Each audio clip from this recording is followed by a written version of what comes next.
Estamos satisfechos con ese acuerdo. Venimos de una etapa de bloqueos con las formaciones políticas de la derecha controlando la mesa del Congreso.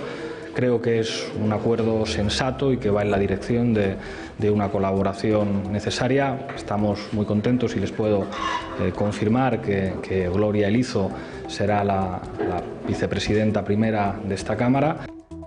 Buenas noches. Ya lo ven, un eufórico Pablo Iglesias tras conseguir la primera vicepresidencia y una secretaría de la mesa del Congreso saca pecho de las primeras negociaciones con el Partido Socialista. Mayoría de izquierda en este órgano decisivo con la que se garantizan que sus iniciativas parlamentarias sean tomadas en consideración y puedan llegar a salir adelante en esta Cámara. Ni Esquerra ni Junts per Cat estarán sentados en esa mesa, pero Pedro Sánchez ha querido tener un guiño, un gesto más con los separatistas al proponer a Meritxell Batet como presidenta del Congreso y a Manuel Cruz como presidente del Senado. Dos catalanes, ambos dirigentes del PSC, partidarios de algunos de los postulados del nacionalismo, federalistas y abiertos al diálogo con aquellos que quieren romper España. Las dos instituciones más importantes de nuestro país, Consello Catalán y Consello Separatista. Más noticias en titulares.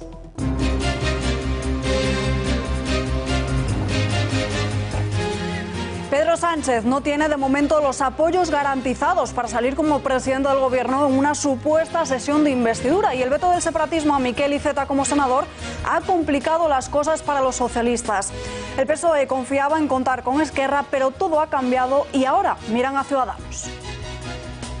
Prefiero confiar en la abstención de Ciudadanos, por ejemplo, que ya lo hice en otra ocasión, que nos libren de esas dependencias y de esas situaciones en las que nos quieren abocar para depender de los independentistas.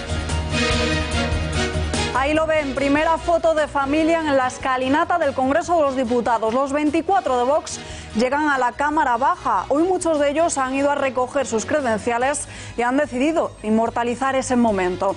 Un estreno que ha dejado anécdotas, ya que Santiago Abascal se ha encontrado con Pablo Iglesias. Nosotros no convocaremos alertas anticomunistas para que nadie vaya a hacer escraches a los actos públicos de otros partidos. Solo y en un refugio de montaña. Así vivía Josu Ternera en una localidad de los Alpes. En un centro médico al que acudía con regularidad, el etarra fue sorprendido por los agentes a los que intentó engañar, asegurándoles que se habían confundido de persona. Ayer el socialismo vasco le calificaba de héroe de la retirada de ETA. Josu Ternera tiene que responder a 4 causas en España. 2 de ellas pueden significar nuestro juicio de Nuremberg.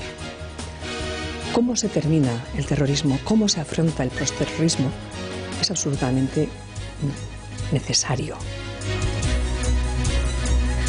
No podrán hacer reuniones de trabajo ni ruedas de prensa, pero el Tribunal Supremo permite a los golpistas electos acudir el lunes a las Cortes para realizar los trámites necesarios y así formalizar su acta de diputados y senador, en el caso de Raúl Romeva. Un hecho que en el Partido Popular califican de la siguiente forma. Tengamos que estar sufriendo el escarnio de ver a un preso preventivo venir a la sesión constitutiva para humillar nuestra legislación. No tenemos 2 planetas, pero cada día que pasa tenemos más basura y más plástico. Un hecho preocupante, sin duda. Como cada 17 de mayo se celebra el Día Internacional del Reciclaje, jornada para recordar y concienciar sobre la importancia de reducir, reutilizar y reciclar. Cumbre entre España y Francia por claverina, una osa que mata ovejas. Se trata de una hembra de oso liberada en octubre de 2018 en Francia y que ha cruzado la frontera para establecerse en Navarra. Los vecinos ya no pueden más porque el animal está acabando con sus rebaños. Hablaremos de este asunto con un naturalista.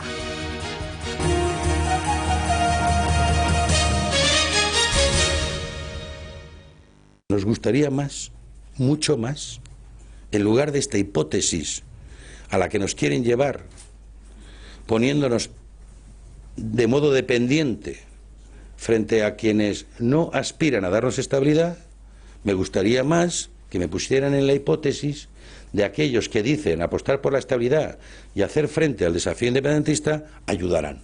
Prefiero confiar en la abstención de Ciudadanos, por ejemplo, que ya lo hice en otra ocasión. que nos libren de esas dependencias y de esas situaciones en las que nos quieren abocar para depender de los independentistas. Y si realmente es por España, pues que lo hagan por España. Lo acaban de escuchar. El Partido Socialista pide la abstención de Ciudadanos para no tener que depender del separatismo. Todos los partidos no dudan en situar a Pedro Sánchez en la Moncloa durante la próxima legislatura, pero antes de eso debería conseguir salir investido presidente del Gobierno. Algo que de momento no está muy claro, y es que para seguir en el sillón presidencial necesita, además de los votos de su formación, de Unidas Podemos y de PNV, al menos la abstención de otro partido. En Esquerra era en quien confiaba Sánchez desde la noche electoral, pero con el veto a Miquel Iceta para que los separatistas no se lo van a poner nada fácil. Es por ello que miran ahora, como acaban de escuchar, a la formación de Albert Rivera.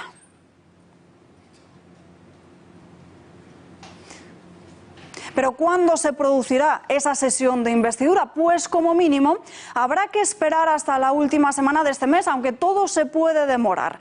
Estrategia o no, lo cierto es que justo coincide en que se celebrará después de las elecciones del 26 de mayo, pero vamos a sacar el calendario porque antes de esa sesión habrá otras citas importantes. La semana que viene, el día 21 de mayo, será cuando se constituyan las Cortes. Tanto el Congreso como el Senado será en ese momento en el que se elija a los presidentes de mesa y de las cámaras, y los diputados y senadores tendrán que jurar o prometer la Constitución. Bastará una simple mayoría para poder elegir a un diputado como presidente de la Cámara Baja. Hasta 24 horas después, hasta el 22 de mayo, será aquí cuando el nuevo presidente del Congreso se desplace al Palacio de la Zarzuela para informar al rey de las formaciones parlamentarias existentes. Unas consultas que podrían extenderse varios días, hasta el 24 de mayo. No hay un plazo específico en este caso, pero lo normal es que Su Majestad no tarde más de una semana en esa constitución de las Cortes. Y ya en medio de todo este calendario de formación de gobierno, domingo electoral, urnas para las municipales, autonómicas y europeas. Segunda cita con las urnas en menos de un mes. Y ya conociendo los resultados de estos comicios, nos vamos hasta la última semana de este mes, hasta el día 30-31 de mayo. Sería, en uno de estos 2 días, sería investido presidente aquel candidato que consiga la confianza del Congreso por alguna de estas 2 vías. En la primera votación, sumando la mayoría absoluta, que como saben es de 176 diputados, o en una segunda oportunidad, 48 horas después, logrando más votos a favor que en contra, es decir, una mayoría simple. Pero ojo, porque todo podría atrasarse, ya que esta es la primera fecha que marcamos, pero si fuese, nos podríamos demorar todavía más, hasta el calendario de junio. Si la investidura se ha logrado en estas fechas, el 8 de junio, ahí lo vamos a ver, el 8 de junio sería ya cuando se produjese esa sesión solemne de la apertura de legislatura presidida por el rey. Pero, ¿y si Sánchez no consigue el apoyo o las abstenciones suficientes? Pues a partir de ahí cuenta atrás, 2 meses para volver a intentarlo. Ocurrió en diciembre de 2015 y con este panorama tendríamos urnas en octubre. Pero ¿debería abstenerse Ciudadanos para dejar gobernar al Partido Socialista? Las cámaras de este informativo han salido a las calles a preguntarlo y esto es lo que nos han dicho. Absolutamente sí. Para que no dependiera de otros grupos, creo que debería hacerlo. Que debería abstenerse Ciudadanos para que pueda gobernar Pedro Sánchez. No. Ay, esa es una opinión muy personal de Ciudadanos. Y eso es mejor para tus electores que el quedarte en la oposición, que lo único que vas a hacer es dar gritos en el Parlamento. Yo al Pedro Sánchez no quiero ni que gobierne. Sí, creo que debería tenerse. No, pero Sánchez no. No me gusta que gobierne Pedro Sánchez. Mira, con el señor Rivera no se sabe. Ese señor es un traidor. Claro, es que yo no quiero que gobierne Pedro Sánchez. Lo que este país necesita es progresar y funcionar, sea quien sea. Si hubiera sido al revés, hubieran tenido que hacer lo mismo. Claro, los ciudadanos me fío poco de ellos también. Si no queda más remedio... No sé qué responderte a eso. Es lo más nefasto que he visto en la historia de España. Lo que tenemos que hacer es actuar rápido para que este país funcione de una vez. Se ha dedicado a aliarse con toda la bazofia que hay en España. Independentistas principalmente. No importa. Al final tendremos Pedro Sánchez 4 años. Encima van los españoles y le votan ahora la mayoría. Bueno, cada uno pues tendrá lo que sea, ya veremos lo que viene después. Dos catalanes al frente del Congreso y del Senado. Tras el fracaso de Miquel Iceta, ahora Pedro Sánchez propone a Meritxell Batet para presidir el Congreso de los Diputados y a Manuel Cruz para el Senado. Los independentistas bloquearon el plan A del socialista. Todo parecía que iba a atrasarse porque en el PSOE no iban a proponer ningún otro candidato alternativo hasta que el Constitucional respondiese al recurso de amparo presentado por Miquel Iceta. Este bloqueo de los separatistas queda ahora en manos del Tribunal y Pedro Sánchez insiste en sus gestos hacia Cataluña. Una decisión que, según nos confirman fuentes de la formación, estaba tomada desde hace días, pero que no han querido hacer público hasta ahora, después de la reunión de la Ejecutiva Federal. Designaciones con las que Pedro Sánchez quiere dejar claras cuáles son sus intenciones de cara a la próxima legislatura. Batet y Cruz, dos miembros del PSC que siempre han defendido las aspiraciones nacionalistas de Cataluña. Desde el Ejecutivo quieren mostrar que es una apuesta por el diálogo. La lectura puede ser, oiga, los catalanes no son todos los catalanes independentistas. Hay catalanes que no son independentistas y que están a favor y con capacidades para presidir una institución española como es la del Congreso y la del Senado. Por tanto, ambas personas reúnen las competencias y las capacidades necesarias para presidir ambas cámaras y en fin, es una apuesta seria, interesante por el diálogo, la convivencia y la cohesión entre todos los españoles. Siendo diputada del PSC, Batet apoyó hasta en 3 ocasiones diferentes un referéndum pactado para Cataluña. Un hecho que ha querido recordar hoy Inés Arrimadas para mostrar que esa es la verdadera cara del socialismo de Sánchez. Sorpresa, sorpresa. Pedro Sánchez premia a Batet, a una persona que votó a favor del referéndum de separación, a una persona que defiende a uñas y dientes, con uñas y dientes, la inmersión lingüística que excluye al castellano de nuestras aulas, a una persona que dice que ojalá no estuvieran en la cárcel los golpistas y los presos del Procés, o a una señora que dice que no hay que imponer la Constitución. O sea, Sánchez pone de presidenta del Congreso de los Diputados a una señora que dice que, hombre, que si la Constitución no te gusta tampoco te la vamos a imponer. Esto es el sanchismo. En Junts per Cat no han querido entrar demasiado en detalle sobre estas aspiraciones. Quieren esperar a ver acciones y también diálogo antes de valorar esos dos perfiles. Nosotros no tenemos ningún tipo de reacción a hacer respecto de los nombres, siempre respecto de las actitudes y respecto de los hechos y, por lo tanto, esperar encontrar a alguien dialogante, que respete los derechos de las minorías y, por lo tanto, nos remitiremos a su manera de hacer y no a su nombramiento. Dos aspirantes a presidir el Congreso y el Senado y ambos catalanes. Analizamos su perfil con Xavier Orcajo, periodista y director de Pulso Económico. Comenzamos por Batet. Ha defendido un referéndum pactado e incluso dijo que los golpistas no deberían estar encarcelados. Xavier, buenas noches. Eso es, esta mujer pues piensa bastante parecido a Iceta, es de esa rama del PSC que coquetea con algunos planteamientos de la izquierda nacionalista catalana. Ella tiene el pedigrí de haber sido ministra de Administraciones Territoriales, pero fue de aquel grupo de representantes del PSC en las instituciones españolas que rompieron la disciplina de voto cuando se trataba de defender un referéndum de autodeterminación catalán. Esta es una señora pues muy sensata, muy tranquila, con pocas ganas de protagonismo, que es profesora de Derecho Constitucional en la Pompeu Fabra, que no viene de una familia rica, que tuvo dificultades para educarse con becas, que en su juventud servía copas en bares de moda en Barcelona y que luego pues se volvió una especie de bicho raro porque su marido hasta el 2016, cuando se separó, y el padre de sus hijas era Lasalle, un hombre de la Fundación FAES del Partido Popular. Pero parece que Sánchez, con el nombramiento de Meritxell Batet, lo que quiere es recordar a los independentistas que si no os gusta Iceta, tengo legión como él. Bueno, fracasado ese plan Iceta, el PSOE propone ahora a Manuel Cruz, también del PSC. Bueno, Manuel Cruz es un caso parecido, aunque de otra generación, 68 años, filósofo, más de 20 libros a sus espaldas. Este ha sido siempre un federalista, republicano o federalista, podríamos decir. El hombre que inventó esto de la Federación Federalista para oponerse a una vena nacionalista que iba desembocando en el independentismo irremediablemente. Es un hombre muy discreto, lleva muchos años cerca del PSC, a veces sin dar la cara, a veces dándola, y ahora pretenden que sea el presidente de la Cámara de Representación Territorial. Sus ideas son claramente federalistas y claramente de avanzar en una configuración federal.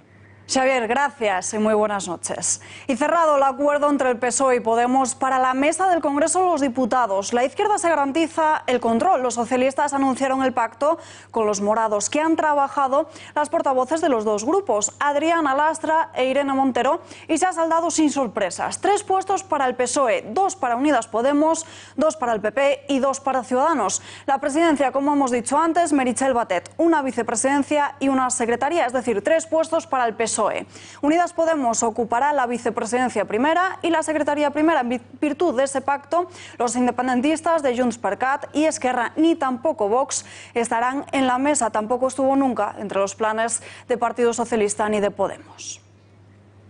Finalmente, las negociaciones han dado sus frutos. El líder de Unidas Podemos, Pablo Iglesias, ha sacado provecho en la primera negociación con el PSOE de esta legislatura.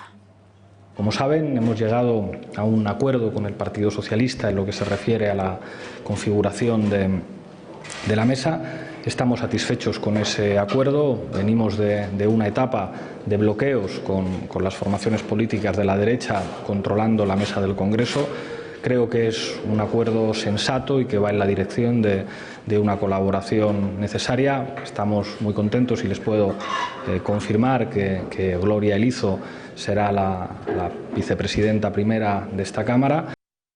Los 24 de Vox han llegado hoy al Congreso de los Diputados. A la espera de la sesión constitutiva del próximo martes, han escenificado su llegada con esta foto de grupo que están viendo en sus pantallas. Aunque muchos ya habían presentado sus credenciales, este viernes han querido acudir todos juntos y hacerse esa foto de familia en la escalinata del Congreso. Santiago Abascal también se ha estrenado en el atril de la Cámara Baja. En rueda de prensa, el líder de Vox ha prometido representar a la España viva. Asimismo, ha lanzado una crítica a los medios de comunicación, a Podemos y al veto a su partido en la mesa del Congreso. Venimos aquí a representar a todos aquellos que nos han votado, pero también a los que no nos han votado por distintas razones, porque nuestro mensaje ha llegado distorsionado, porque han tenido miedo, porque les han dicho que el voto no era útil, y entendemos ese miedo, entendemos esas reflexiones, sobre todo teniendo en cuenta la estigmatización del mensaje de Vox, teniendo en cuenta que esa estigmatización ha llevado al acoso sistemático de todos nuestros actos públicos, de las mesas de reparto de publicidad. Nosotros no convocaremos alertas anticomunistas para que nadie vaya a hacer escraches a los actos públicos de otros partidos. Hemos sido respaldados casi por 1 de cada 9 españoles, habiendo 9 puestos. Tiene bastante lógica que Vox estuviera representado en la mesa. Que Vox no esté en la mesa demuestra el gran acuerdo entre todos los demás grupos políticos, incluyendo el Partido Popular y Ciudadanos. El estreno de Vox en el Congreso también ha dejado anécdotas. Santiago Abascal coincide con Pablo Iglesias en el ascensor. Ha sucedido antes de acudir a las salas habilitadas en la Cámara Baja para entregar su credencial como diputado electo y acreditarse así como parlamentario de la próxima legislatura. El líder de Podemos y el de Vox se han saludado cordialmente y han mantenido una breve conversación. Abascal ha acudido con muletas tras haber sufrido un accidente deportivo e Iglesias le ha encomendado ir al fisioterapeuta. Pablo Iglesias fue el mismo que llamó a crear una alerta antifascista contra la formación de Vox. Su líder, Santiago Abascal, se ha pronunciado sobre ese encuentro. Yo creo que la cordialidad no resta un ápice a las tremendas diferencias políticas que hay entre Podemos y Vox, entre Pablo Iglesias y yo. Una cosa es tomarse un café y otra es salir corriendo del ascensor cuando hay otra persona. Y yo creo que es importante mantener la cordialidad con otros líderes políticos, incluso a pesar de que esos líderes políticos hayan convocado alertas antifascistas después de conocer los resultados de Vox en Andalucía. El tribunal permite a los presos electos ir el 20 de mayo para tramitar su acta de parlamentarios. Oriol Junqueras, Jordi Sánchez, Josep Rull, Jordi Turull y Raúl Romeva acudirán el próximo lunes a las Cortes Generales para que puedan cumplimentar el papeleo necesario para obtener sus actas. La Sala ya les había dado permiso para acudir el martes a la sesión constitutiva de las Cortes para poder jurar o prometer la Constitución, limitando esta salida al tiempo mínimo indispensable. La Sala rechaza, eso sí, la petición de disponer de más tiempo de Junqueras y de Romeva para así poder asistir a reuniones de trabajo o dar ruedas de prensa.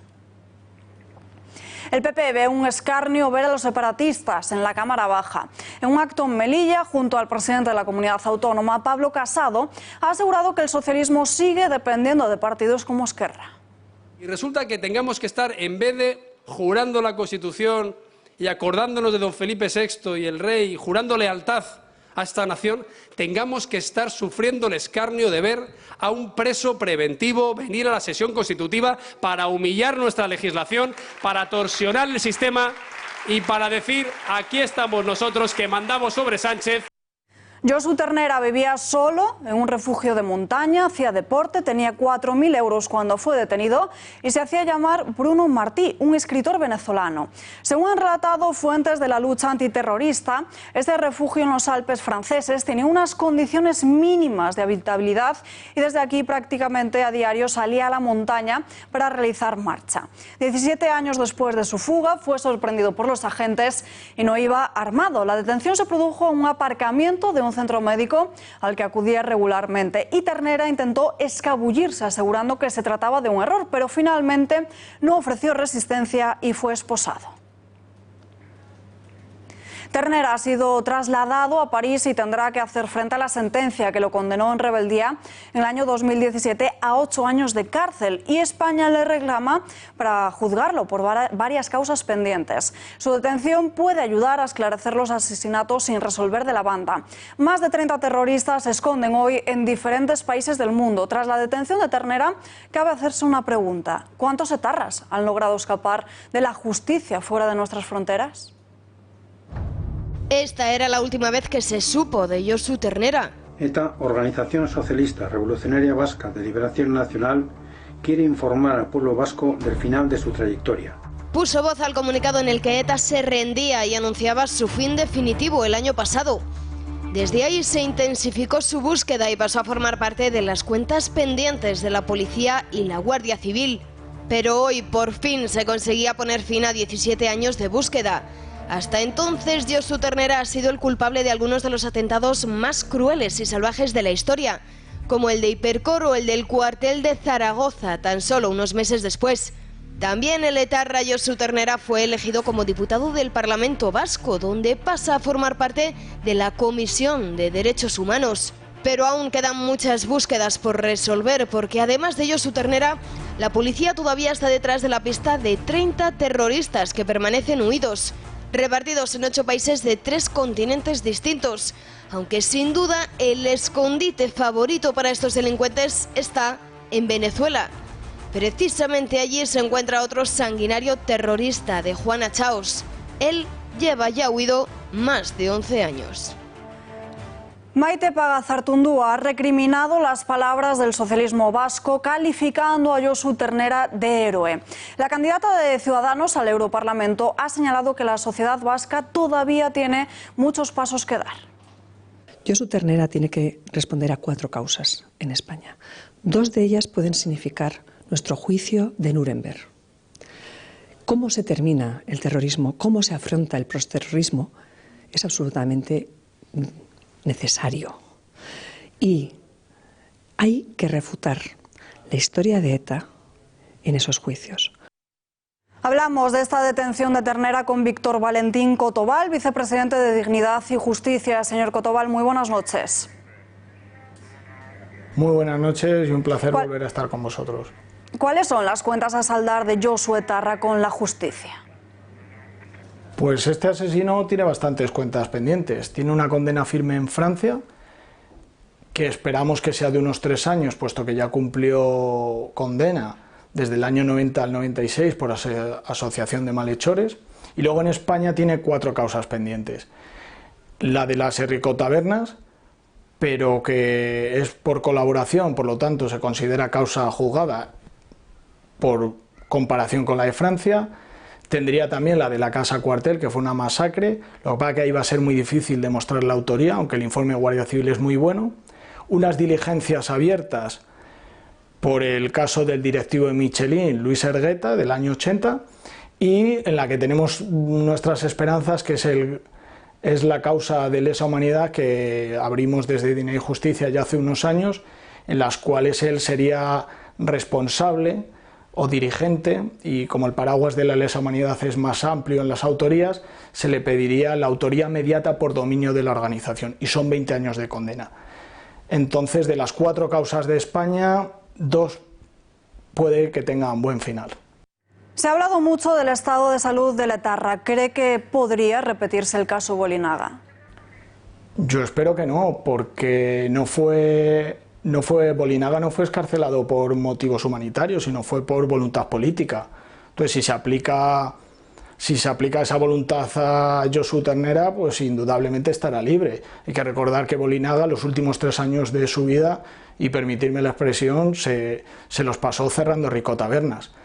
De todas formas, Ternera no está claro que tenga una enfermedad, sí que iba al hospital, pero no se sabe todavía a tratarse el qué, y su extrema delgadez se achaca a que vivía en condiciones poco salubres, a 4.000 metros de altitud, en un refugio, y hacía muchas marchas de montaña, muchas rutas de senderismo, y también tiene 68 años. Entonces yo creo que es un poco todo. Esperamos no tener un nuevo caso Ternera, eso es lo que esperamos. Héroe de la retirada de ETA, ¿cómo valora que el socialismo vasco haya calificado a Josu Ternera de esta forma? Pues no me gustaría perder las formas, pero llamar terrorista y héroe en la misma frase no pueden ir juntos. Y yo espero que este dirigente socialista, que todos conocemos, lo que pasa es que no me gusta dar nombres de terroristas ni de amigos de los terroristas, quien realmente son los verdaderos héroes de la democracia y del final de ETA son las víctimas del terrorismo. Yo espero que este dirigente sea expulsado del partido político en el que milita, puesto que no se puede asumir ese tipo de declaraciones. 17 años después, la Guardia Civil ha logrado detenerle. ¿Ayudará a esclarecer crímenes que están sin resolver? Pues eso es lo que esperamos.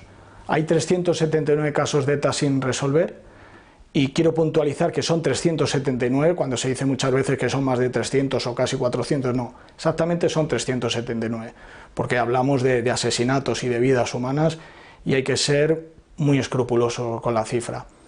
Y creemos que sí va a ser determinante, o por lo menos, si él tuviera voluntad, podría serlo, puesto que él ha sido uno de los dirigentes más importantes que ha tenido ETA. Además, fue uno de los ponentes en la mal llamada socialización del conflicto, en la cual se integraron de la banda armada a los partidos políticos. Es decir, él ha sido un alto miembro y un alto dirigente de esta banda de asesinos, y por lo tanto conoce perfectamente quiénes han sido todos los asesinos de las víctimas que hoy están sin resolver. A día de hoy, 30 etarras están fugados de la justicia. ¿En qué estado se encuentra la investigación de las decenas de terroristas que permanecen huidos? Pues en paradero desconocido. Y yo estoy seguro que si las fuerzas y cuerpos de seguridad y los centros de inteligencia supieran dónde están, los detendrían.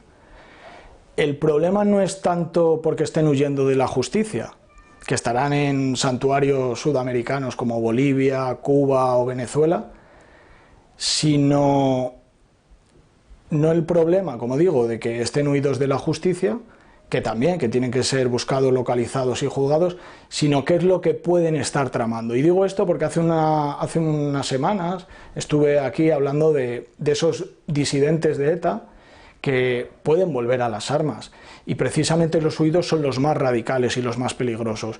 Entonces hay que tener mucho cuidado con este tipo de fugados, por lo que pudieran hacer contra España y contra sus intereses y la sociedad en general.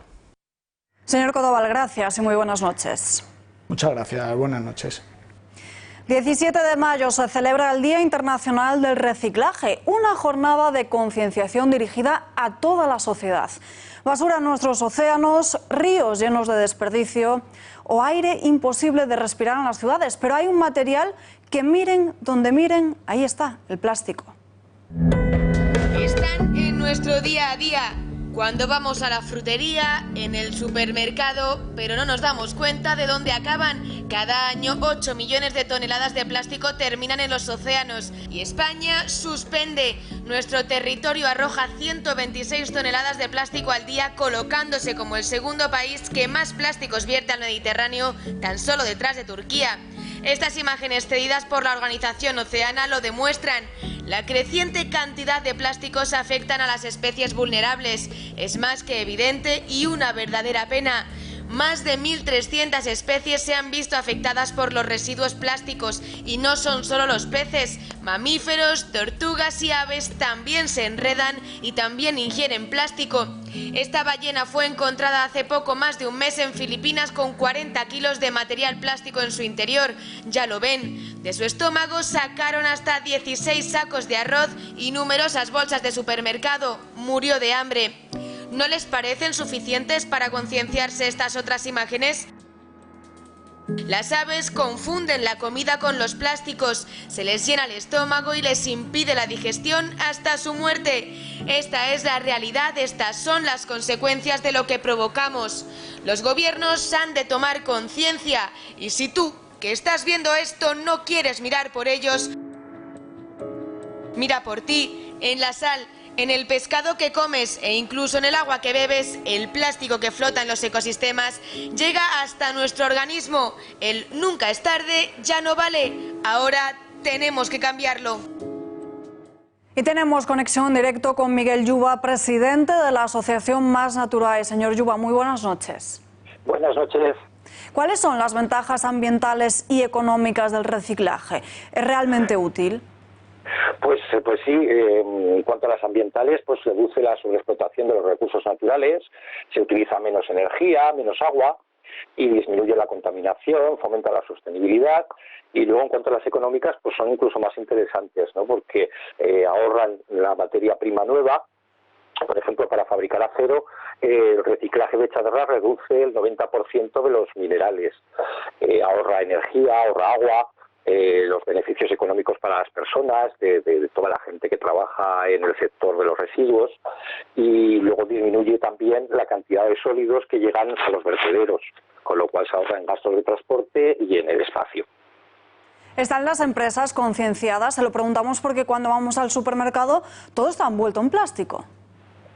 Pues sí, hay estudios que dicen, lo que pasa que bajo mi punto de vista son estudios de parte, de que las empresas están muy concienciadas, ¿no? Que el 93% de las empresas españolas pues promueve y aplica políticas de reciclaje.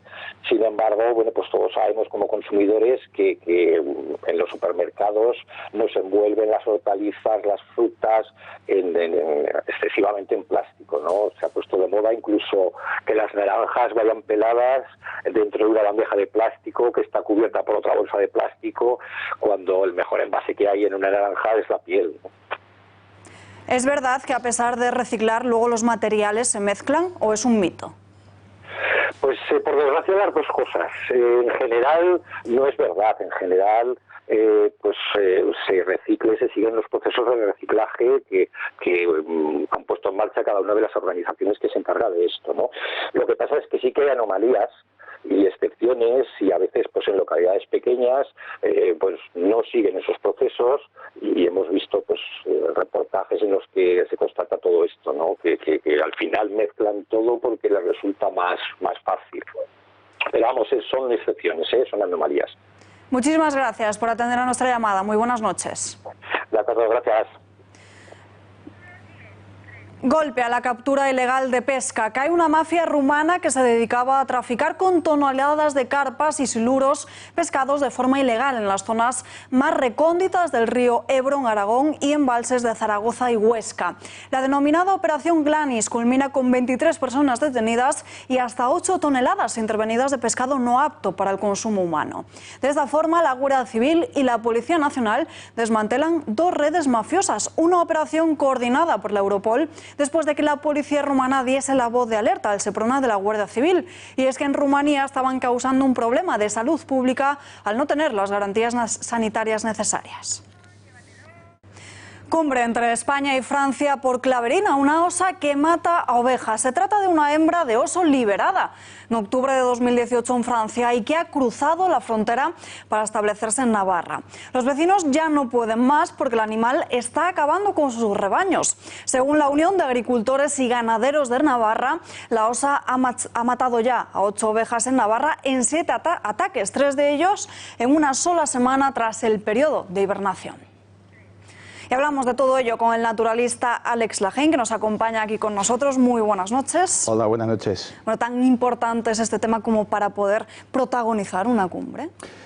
Los gobiernos de Navarra, y no solamente de Navarra, sino de Aragón y también de Cataluña, de la Generalitat, andan muy preocupados porque se les puede soliviantar toda la población de ganaderos que albergan en sus comunidades. Y habida cuenta de que ha sido una decisión unilateral impuesta por el Estado francés de liberar esos osos en su lado del Pirineo, sin contar ni pedir opinión a los verdaderos custodios del territorio y del sector rural que viven en Navarra, que viven en Euskadi, que viven en Aragón y en Cataluña, pues evidentemente está creando un conflicto, porque además estos osos llevan unos geolocalizadores, pero estos geolocalizadores los manejan los franceses y no dan información en tiempo real. Entonces no hay manera de protegerse de los ataques de estos osos, que además no son autóctonos de aquí, son importados de Eslovenia. Es decir, que no hay medidas para evitar esos ataques, entonces habría que echarla. Hay introducidas 2 osas, Sorita y Claverina. Hay otro oso más que causa graves problemas en el Pirineo catalán, Goyat. Este es un verdadero experto en matar potros, matar yeguas, terneros, ovejas y todo lo que se le pone por delante. Y tiene difícil solución porque, según la orografía de los terrenos, las medidas preventivas que pudieran tomar los ganaderos en extensivo, que es el sector que está en peligro, no son de fácil aplicación. O sea, el tener mastines no siempre es una solución que a la que uno se pueda agarrar, porque los mastines son perros de 70-80 kilos, son perros que hay que tenerlos sueltos y tienen que proteger los rebaños. Evidentemente, en estos mundos que vivimos, en los que hay senderistas, recogesetas, paseaperros, ciclistas, etcétera, por el monte, por el campo, uno entra en un terreno que están los perros protegiendo el rebaño y puede haber intimidaciones, incluso ataques. Pero tú no puedes llevar como pastor el perro atado y con bozal, entonces no sirve para nada. Y los pastores eléctricos, pues evidentemente, un pastor móvil, pues hombre, que vaya el ecologista y que lo ponga a él, a ver si es capaz de poner todos los días un pastor eléctrico de tantísimas metros, de tantísimos metros, para que el ganado paste en extensivo. Y si son cercados fijos, pues según la orografía, las cabañas suben al monte, pastan. Y yo conocía el caso hace poco de un ganadero navarro que decía al hombre que tenía que todos los días, las ovejas ya están para parir, están encintas, están muy gordas, no están para hacer ejercicio, y las tiene que bajar todos los días 3,5 kilómetros hasta la majada, electrificada, y por la mañana volverla a subir otros 3,5 kilómetros, 7 kilómetros de marcha, de trekking ovejuno, que se podría considerar en estos casos maltrato animal puro y duro, donde están los animalistas defendiendo los derechos de esas ovejas. Los ecologistas dicen que este es el único modo de recuperar esa especie. No sé qué opina usted. En el Pirineo había ciertamente 2 machos y una hembra. Había que reforzar esa población porque estaba en la zona, esta problemática estaba casi extinta. Y además prácticamente todos los ejemplares eran hijos y nietos de un solo oso que se llamaba Piros. se soltó a este oso Goyat y también se soltó en el 2018, en octubre creo que fue, a Claverita y luego a Zorita unos días después. El problema es que aquí el que tiene que tomar las decisiones siempre es el más inútil posible. Al que sabe, a ese no le llaman nunca, jamás. Hay osos aquí, en la cordillera cantábrica, hay más de 300 osos y se podrían haber traslocado osos de la cordillera cantábrica que no hacen daño prácticamente a nadie, salvo algún apicultor que le comen la colmena, y haberlos llevado al Pirineo. Pero no, alguna mente, algún lumbreras, alguien inútil que está firmando informes y no ha pisado el campo en su vida, se le ocurre la genial idea de irse a Eslovenia porque hay muchos osos y esos osos están acostumbrados a matar ganado todos los días porque están cebados por las propias guarderías de aquel país con ganado para que los fotógrafos de naturaleza puedan plantar sus objetivos en un cebadero y tomar las mejores fotos. Y no hacen los osos allí otra cosa todos los días que matar ganado para la industria turística de la fotografía naturalista. Coger un oso de allí, como Goya, como Claverina, etcétera. Zorita todavía no ha dado problemas, la pobre, veremos a ver. Y ponerlo aquí, sin pedir permiso ni consultar a nadie. Y pensar que ese oso no va a atacar el ganado, ahora que acaban de salir de la hibernación, hambrientos como ha salido Goya, que ha ido a saco a por la ganadería, o Clavelina, pues evidentemente es de alguien que no tiene sesera. Entonces, estos osos, por más que se hayan reunido y intenten buscar soluciones, la única solución posible es sacar estos osos de aquí y llevárselos quien los haya puesto, que es el Estado francés, no España. Pensando que los osos no se iban a mover de Francia a España. O sea, es que aquí siempre firma el más tonto posible. Y resulta que el Estado francés ahora tendrá que hacerse cargo de estos osos y llevárselos a un santuario, pero yo tampoco le veo solución a que convivan en un santuario, porque con el historial de muertes y de carácter agresivo y asesino que tiene Goya, por ejemplo, no de este año, sino de años pasados ya, pues a ver en qué santuario lo metes. Entonces, el que una población urbanita quiera tener osos, que está muy bien, el oso es un animal protegido, pero que se le imponga al ganadero que tenga que convivir con esos osos, pues no me parece de recibo. Es decir, en el Cantábrico no dan problemas, y la población ha crecido, pero si en el Pirineo dan problemas, pues es lo mismo que con el lobo. Donde el lobo cause daño, no puede haber lobo. Donde hay ganadería en extensivo, pues hay que gestionar y controlar ese lobo. Donde no hay ganado y no crea problemas, pues ahí tiene que haber lobo, lógicamente, porque cumple su función ecológica, que es el control de los ungulados.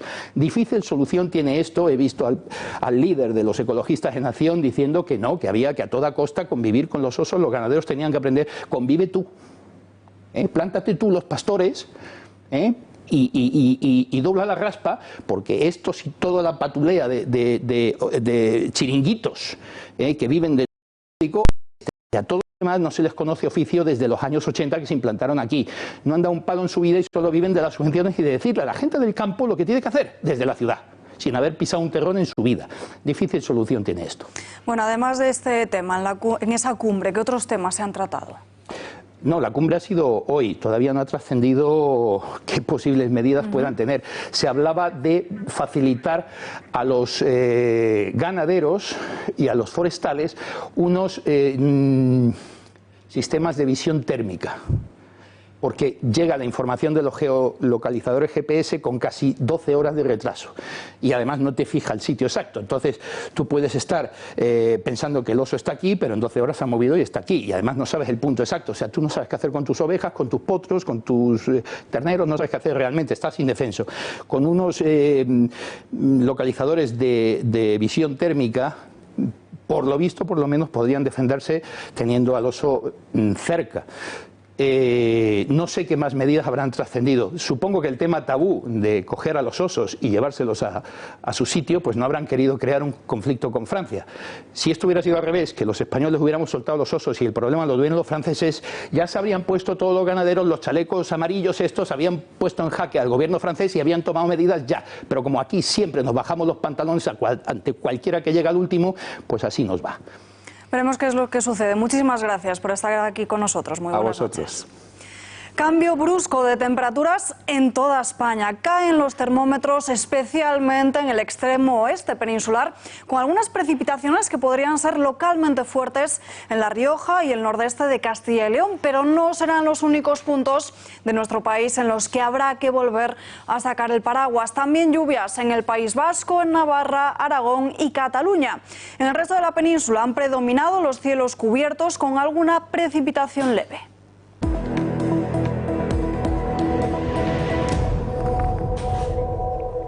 El Grupo de Contacto Europeo y Noruega adelantan las negociaciones entre el chavismo y la oposición. Una postura de mediador que se conoce después de que Estados Unidos decida suspender todos los vuelos con Venezuela. Las conversaciones entre el gobierno bolivariano y la oposición para poner fin a las hostilidades ya han comenzado.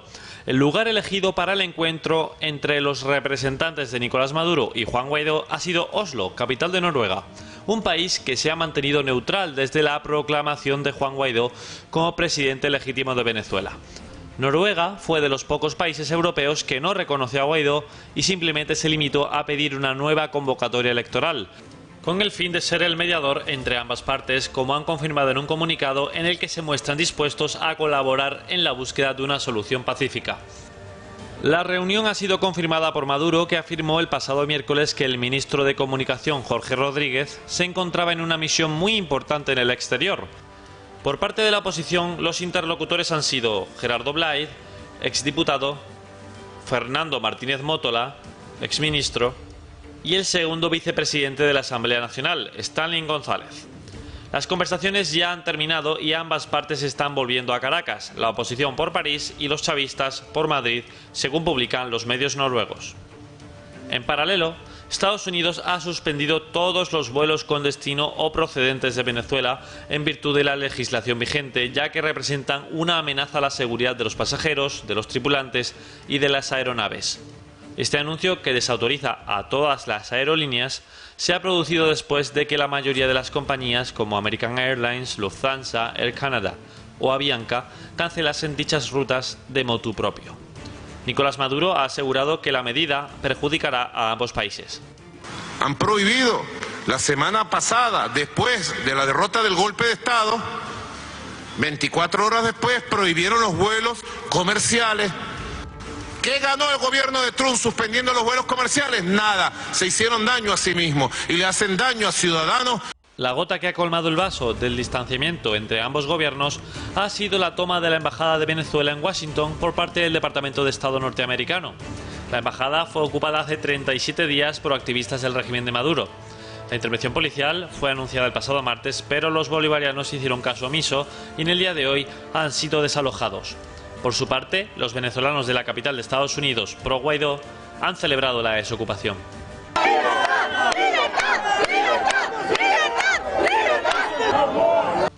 La relación entre Estados Unidos y Venezuela está más fría que nunca tras la ruptura de las relaciones diplomáticas el 23 de enero, tras la retirada de todo el personal diplomático del país, tras la cancelación de todos los vuelos desde y hacia Venezuela, y finalmente tras la desocupación de los activistas pro Maduro de la embajada en Washington. Les avisamos de la brutalidad de las siguientes imágenes. Se trata de un vídeo difundido por la policía de Las Vegas en el que se puede ver como una mujer empuja a un anciano de 74 años por la espalda cuando salía del autobús. Un empujón que provocó la muerte del mismo. Los hechos se produjeron el pasado 21 de marzo después de una discusión dentro del autobús. La mujer de 25 años empujó sin miramientos al anciano, que se daba de bruces como bien contra el suelo y se quedaba inmóvil. Esa misma noche el hombre ingresó de urgencia y un mes después fallecía debido al traumatismo en la cabeza. Desde este miércoles, llamar a otros países de la Unión Europea no nos cuesta más de 19 céntimos por minuto, un límite que reduce las grandes diferencias tarifarias de tarifas que existían en la Unión Europea hasta ahora. Y es que el coste, según los datos de la Comisión Europea, era hasta 3 veces mayor que una llamada normal. Esta reducción en los precios máximos se enmarca dentro de la gran reforma de las telecomunicaciones que ha emprendido la Unión Europea y que ha dado lugar también a la eliminación de los sobrecostes por itinerancia, conocidos como roaming, en junio de 2017. Una obra del estadounidense Jeff Koons batió este miércoles el récord del mayor precio pagado por una obra de un artista vivo. Por 91 millones de euros se ha vendido la escultura Rabbit en una subasta celebrada en Nueva York. Está creada en acero inoxidable, se creó en 1986 y está considerada como uno de los iconos del arte del siglo XX. Solo existen 4 ejemplares de esta colección, pero este se trata del primero que pasará a manos privadas, ya que los otros 3 están en los museos de Los Ángeles, Chicago y Qatar. Y un británico bate el récord mundial de velocidad en tuk-tuk. Un tuk-tuk tailandés ha logrado llegar a Gran Bretaña y al libro Guinness de los récords como el más rápido de su tipo. El hombre compró su triciclo motorizado por internet y lo modificó cambiándole el motor para que pudiese alcanzar más velocidad y fuese más funcionario para poder viajar. Con él consiguió llegar a los 120 kilómetros por hora y dice que lo piensa mejorar. ¿Subirían ustedes 86 pisos en apenas 10 minutos? Parece casi imposible, pero lo cierto es que un polaco lo ha logrado. Ganó la carrera vertical del Empire State, en la que participaron más de 200 personas de una decena de países que subieron 86 pisos y 1.500 escalones del histórico edificio neoyorquino. La NASA enviará a la primera mujer a la Luna en el año 2024, una misión en la que se planea enviar de nuevo tripulaciones al satélite de la Tierra. Desde hace casi 5 décadas, ningún hombre ha pisado la Luna y este viaje se producirá gracias al aumento adicional del presupuesto de la agencia por parte del presidente de Estados Unidos, por parte de Donald Trump. Solo 12 humanos, todos varones, han caminado sobre la Luna y todos eran además estadounidenses. El próximo julio se celebrará el 50 aniversario de la llegada del hombre a la Luna de mano de esa misión Apolo 11. Y nosotros nos despedimos ya, pero ya saben que pueden seguir informados en nuestra página web, en eltorotv.com. Nosotros volvemos el lunes con más información. Les esperamos aquí a las 8:30, ya lo saben, lo que otros no le cuentan o como otros no se lo cuentan. Buen fin de semana.